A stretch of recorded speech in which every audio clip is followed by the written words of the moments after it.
At 6:42 a.m., a security camera across the street records a woman standing on her front porch. She is not running. She is not panicking. She is not looking over her shoulder. She is doing something so ordinary that on any other day, it would never have mattered at all. She is locking her door. She pulls it once to make sure it's secure. Then again, the way people do when they're half thinking about something else. She adjusts the strap of her bag on her shoulder. She takes one step forward. Then she stops. For just a second. And she looks back at the house. Not in fear. Not in alarm. Just a look. The kind of look people give their home without realizing they're doing it. Then she steps forward and walks out of the frame. That is it. 12 seconds of footage. Grainy. Silent. Unremarkable. And it will become the last confirmed image of Melissa Carter. She is 29 years old. She works as an administrative assistant at a regional insurance firm. She lives alone in a quiet neighborhood. And on this Tuesday morning, she is doing exactly what she does every other morning. Leaving for work. Within a few hours, people will start using words like vanished, and missing, and unexplained. Within a few days, strangers will be studying her face on the news. Within a few years, her name will become something else entirely. The case. But in this moment, she is just a woman locking her door. And no one, not a single person watching her leave that morning, knows that they are about to become witnesses to the beginning of something that will never make sense. Melissa Carter lives in a neighborhood called Riverview Heights. It is the kind of place people move to because nothing happens there. Tree-lined streets, identical mailboxes, driveways with the same 3 or 4 cars, porch lights that turn on at night and off in the morning. People wave to each other, but they don't really talk. Not because they're unfriendly, because there's nothing to talk about. No crime stories, no sirens, no caution. This is the kind of place where tragedy always feels like something that happens somewhere else. Years later, one neighbor will say, "If it could happen here, then it could happen anywhere." Melissa moved here 2 years earlier when she got her job downtown. It wasn't her dream job, but it was stable. It paid the bills. It gave her structure. And structure mattered to her. She wasn't wealthy, but she was careful, organized, methodical. Friends describe her as the responsible one. She was the kind of person who texted if she was running 5 minutes late, a coworker will later say. If Melissa didn't show up, something was wrong. She lives alone in a modest rental house. 2 bedrooms, 1 bathroom, always clean, always quiet, no roommates, no pets, no children. Her long-term relationship ended the year before. Not dramatically. No screaming fights. No police reports. No restraining orders. Just 2 people deciding to stop. She kept the house. He moved out. Life went on. And if you asked anyone who knew her, they would all say some version of the same thing. Melissa was predictable. Not boring. Not dull. Just steady. Her life ran on routine. And she liked it that way. Melissa's days are almost identical. Wake up at 5:45 a.m. Shower. Get dressed. Make 1 cup of black coffee. Drink it standing in the kitchen. Check her phone. Grab her bag. Leave the house by 6:40. Drive the same route. Park in the same general area. Clock in by 7:30. Every day. Coworkers joke that you could set a watch by her. She is not spontaneous. She is not impulsive. She is not the kind of person who disappears. Which is why what happens on Tuesday, March 12th will immediately feel wrong. Not dramatic. Not explosive. Just wrong. Melissa's phone alarm goes off at 5:45 a.m. Later, phone data will confirm she silences it at 5:46. Her fitness tracker records light movement inside the house. At 5:52 a.m., the bathroom light turns on. At 6:18 a.m., the kitchen light turns on. Everything matches her routine. Nothing stands out. Nothing suggests this day is different from any other. At 6:31 a.m., her phone connects to her home Wi-Fi for the last time. At 6:40 a.m., her front door opens. At 6:42 a.m., the neighbor's security camera captures her leaving. She is dressed for work. She is carrying her bag. She is walking normally. She does not look upset. She does not look distracted. She does not look like someone about to disappear. And then she is gone. Melissa never arrives at work. At first, no one panics. People are late sometimes. Traffic happens. At 8:10 a.m., her supervisor tries calling her. No answer. At 8:45 a.m., a text message is sent. Everything okay? No reply. By late morning, coworkers start checking her desk. Her computer is off. Her chair is empty. By lunchtime, the mood has changed. This is not like her. At 2:30 p.m., her sister files a missing persons report. Not because she's certain something terrible has happened, but because something is very, very wrong. Police arrive at Melissa's house that afternoon. They are expecting something. A sign of a struggle. An open door. A note. They find none of it. The house is quiet, pristine, normal. Her bed is neatly made. Her wallet is sitting on the kitchen counter. Her passport is still in a drawer. Her phone charger is plugged in beside the couch. Her clothes are in the closet. Her life is still here. Except for one thing. Her car is gone. A blue compact sedan. And suddenly the case changes. If Melissa left voluntarily, she probably took her car. But then why is her wallet still here? Why is her ID still here? Why is her passport still here? Why didn't she tell anyone? Neighbors are questioned. One remembers hearing a car start around 6:45 a.m. Another thinks they heard tires squeal, but admits they aren't sure. No one sees her after she leaves. That night, police enter her license plate into national databases. No hits. No toll booths. No traffic cameras. No parking tickets. It is as if both Melissa and her car have vanished into thin air. That first night, her sister does not sleep. She keeps her phone next to her. Every time it buzzes, her heart jumps. But the calls never come. And somewhere, in a place no one can see, Melissa Carter is already gone.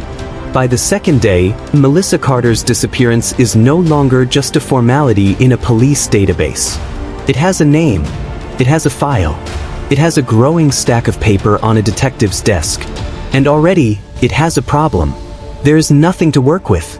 No ransom note. No broken windows. No angry ex. No strange phone calls. No suspicious purchases. No sign that a crime has even occurred. And yet, everyone who knows Melissa keeps saying the same thing. She wouldn't do this. Police hear that sentence all the time. Most of the time, it turns out not to be true. But sometimes it is. And sometimes, those are the cases that never get solved. Detectives start doing what they always do when a person vanishes without a trace. They try to rebuild her life. Not the version people tell at funerals. The real one. They pull phone records. Nothing unusual. No late-night calls. No secret numbers. No sudden changes in behavior. They pull her bank statements. No large withdrawals. No strange purchases. No signs of planning. Her social media is quiet, as it always has been. No dramatic posts. No vague messages about wanting to disappear. They talk to her coworkers. One by one. They all describe the same person. Reliable. Organized. Private. She was excited about a promotion, one says. She was talking about taking a short trip, another says. She was normal. Completely normal. They talked to her family. Same story. No depression. No breakdown. No warning signs. Her sister keeps repeating one sentence. She loved her routine. She loved knowing what tomorrow would look like. And that sentence keeps bothering the investigators. Because people who love routine don't usually walk away from their lives. They walk back to them. On the third day, they bring in search teams. They search the neighborhood, the nearby streets, the small wooded areas near the river. They bring in dogs. A K-9 unit starts at her front door. The dog picks up her scent immediately. It follows the driveway, then the sidewalk, then the edge of the street, and then it stops, right there, in the open, as if she got into a vehicle, or as if she simply ceased to exist. There is no trail beyond that point. No direction. No clue. Nothing. One of the officers later says, It was like she stepped out of the world. By the end of the first week, the story reaches the local news. At first, it's just a short segment. A photo, a description, a phone number to call. Then it grows. People start sharing it, recognizing her face, or thinking they do. Tips start coming in. At first, that feels like progress. Then they realize what it really is. Noise. A woman who looks like her at a gas station. A woman who sounds like her at the bus terminal. A woman who might be her 2 towns over. Each tip takes hours. Each one goes nowhere. And every time a lead collapses, the case feels heavier, not closer. Inside the department, a quiet question starts to form. It is never asked out loud in front of the family, but it is written in reports, discussed in meetings, considered and reconsidered. Did she leave on purpose? Statistically, many missing adults do. But the statistics don't fit her. She left her money, her identification, her passport, her clothes, her job, her future plans. She didn't pack. She didn't prepare. She didn't say goodbye. And people who plan to disappear usually take at least one thing with them. They talk to her ex-boyfriend. Because they always do. He is cooperative, a little uncomfortable. He tells them the truth. They broke up. It was mutual. No fighting. No threats. No stalking. His phone records place him somewhere else that morning. He is cleared. Just like that. And the case goes back to having no villains. Which strangely makes it worse. Days turn into a week. Then more. Her sister keeps calling. Keeps asking if there's anything new. There never is. Her house starts to feel different. Not like a place someone lives. Like a place someone left. Officers begin to realize something unsettling. Whatever happened to Melissa, it did not leave a mess. It did not leave evidence. It did not announce itself. It simply removed her. 10 days after Melissa Carter disappears, a tow truck driver is doing his job in a long-term parking garage near a commuter train station. He is not looking for her. He is not thinking about missing persons. He is just scanning license plates. And then he sees one that has been flagged. He makes a call. And suddenly, the case that has been going nowhere moves. The car is parked on the upper level of the garage, almost 30 miles from her home. It is locked. There is no damage. No sign of forced entry. Inside, in plain sight, are the keys. Still in the ignition. Investigators open it carefully. They are expecting something: blood. A struggle. A mess. They find nothing. No foreign fingerprints. No signs of violence. Nothing out of place. Just a perfectly normal car. In a place it should never have been. The garage has security cameras. Everyone holds their breath as they review the video. At 7:14 a.m., the car enters the garage. Melissa is driving. She is alone. She parks. She stays inside the car. 3 minutes pass. Longer than you'd expect. No one approaches her. No one opens her door. Then she steps out. She adjusts her jacket. She looks around. Not nervously. Not casually. Just looks. Then she walks toward the stairwell. And that is the last time any camera ever sees her. Up until this point, Melissa Carter has been a person who vanished. Now she is something else. She is a person who arrived somewhere and then disappeared, which is much, much worse. Because now there is a location and a time and still no explanation. They build the timeline again. 6:42 a.m. leaves home. 7:14 a.m. enters the garage. 7:17 a.m. leaves the car. 7:18 a.m. vanishes. Between those times is a 30-mile drive. She passes her workplace. She does not stop. Why? No one can answer that. The garage sits next to train lines going in multiple directions. Multiple exits. Multiple crowds. Multiple ways to disappear. A detective will later say, off the record, if someone wanted to vanish, this is exactly where they'd start. But that only creates a new question. Why did she want to? They search the car again, thoroughly. Then again. And then someone notices something that should have been obvious from the start. Her phone is not there. It is not in the car. It is not in the house. It is gone. Which means whatever happened next She took it with her. The case begins to split into 3 paths. She planned this, but she didn't prepare. She had a breakdown, but there was no history. Someone took her, but there is no sign of a struggle, and no sign of a crime. Each theory explains one part of the story, and breaks another. Investigators now have something more frightening than no evidence. They have just enough evidence to ask the wrong questions, and no way to answer the right ones. Once the car is found, the story changes. It is no longer just about a woman who vanished. It is about a woman who was seen, on camera, in a real place, at a real time. And now, suddenly, everyone thinks they might have seen her too. Tips explode. A woman on a train platform who looked like her. A woman at a bus station 2 states away. A woman in a diner near the border. Each tip comes with confidence. Each one sounds certain. Each one collapses. Investigators chase them anyway. They always do. And every time they return empty-handed, the case feels less like a puzzle and more like a fog. One tip seems different. A man claims he met Melissa online. Says she told him she wanted to start over. Says she planned to disappear. For a brief moment, it feels like the answer. Digital forensic investigators pull the account. They trace it. They reconstruct it. It is fake. A lie built on attention. Another door closes. Attention turns to a coworker. He had shown romantic interest. He had been rejected. It sounds like motive. Police dig into his life. Phone records. Location data. He is not anywhere near her. He is cleared. And the case loses another possible villain. Months pass. The story does not go away. Vigils are held. Flyers go up. Her face becomes familiar to strangers. Parents walk their children to school. People lock their doors twice. Security cameras multiply. A neighbor says, "This doesn't happen here." That's what scares us. The neighborhood that was chosen because nothing happens there now feels like a place where something did, and no one knows what. Melissa's sister becomes the voice of the case. She speaks to reporters, organizes searches, keeps pushing. She learns the strange language of missing persons. Leads. Persons of interest.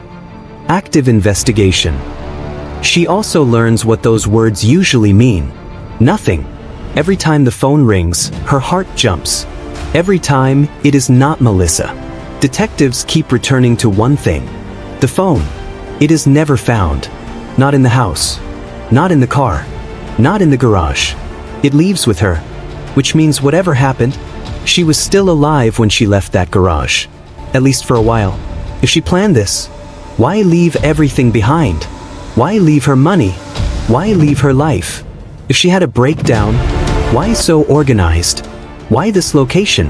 Why no trace? If someone took her, where? And how? And without anyone seeing anything, every theory fits part of the story and breaks the rest.